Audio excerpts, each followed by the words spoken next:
Hello, bachcho. Let's read the question. And the question here says that how are metals refined by the electrolysis process? Describe the electrolytic refining of copper with the help of a neat labeled diagram. So, what is the key concept for this question is to know about the electrolytic refining of metals. So, अब इस question में हमें सबसे पहले हम एक diagram show करेंगे. So we will draw a container और अ बीकर.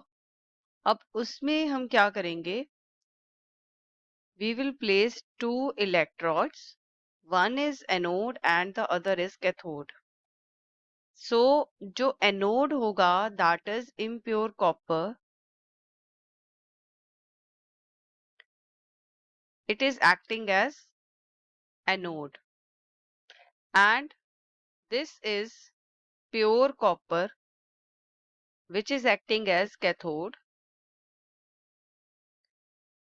और इसको इन दोनों जो इलेक्ट्रोड्स हैं इनको कनेक्ट किया जा रहा है विद अ बैटरी. सो जो एनोड है उसको पॉजिटिव टर्मिनल के साथ अटैच किया जा रहा है और ये जो कैथोड है इसको नेगेटिव टर्मिनल के साथ अटैच किया जा रहा है ऑफ द बैटरी. नाउ अब यहाँ पर जो हम सॉल्यूशन यूज करेंगे that is of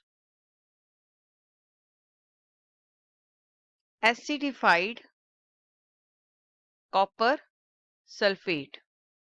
So this solution is called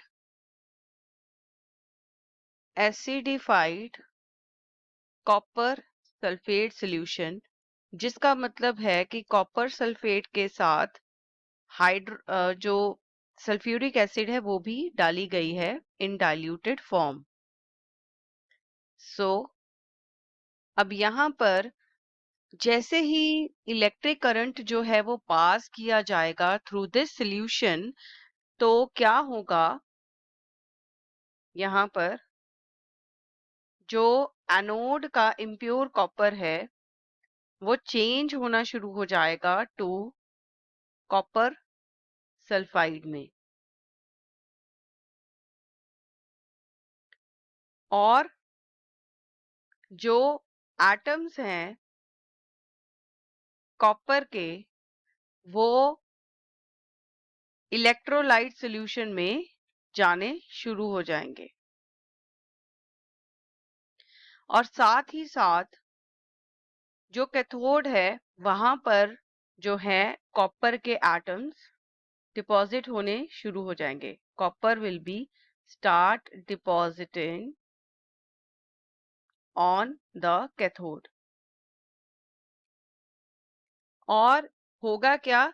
यहाँ पर एनोड के नीचे काफी सारी जो एनोड इम्प्योर मेटल की जो इम्प्योरिटीज हैं वो यहाँ पर डिपॉजिट होनी शुरू हो जाएंगी and this is called as anode mud. जो इम्प्योरिटीज हैं उनको हम क्या बोलेंगे? Anode mud. अब ये जो है एनोड मड जो है इसके पास इतनी पावर नहीं है कि ये कॉपर को डिस्प्लेस कर सके. सो ये इलेक्ट्रोलाइट सॉल्यूशन में ही रहेगा. सो इस तरह से जो है कॉपर वो एक्सट्रैक्ट किया जाता है. सो कॉपर सल्फेट सॉल्यूशन में हमें क्या क्या मिलेगा? कॉपर सल्फेट सॉल्यूशन में एक तो कॉपर आयंस मिलेंगे और एक सल्फेट आयंस मिलेंगे. अब अगर हम रिएक्शंस की बात करें तो रिएक्शन एट कैथोड. तो कैथोड पे क्या रिएक्शन होगा? कैथोड पे जो इलेक्ट्रोलाइट में से जो कॉपर आयंस बने हैं that will lose 2 electrons and it forms a copper atom at cathode. और एनोड पे क्या होगा? एनोड पे जो कॉपर एटम है that will accept 2 electrons और ये कहाँ हो जाएगा? It goes into the electrolyte. It forms as copper ions. अब कैथोड पे क्या हो रहा है? कैथोड पे हो रहा है reduction. So what we call it कि कैथोड पे क्या होगा? रिडक्शन होगी और एनोड पे क्या होगा? ऑक्सीडेशन होगी. I hope you have understood this answer very well. All the best and thank you.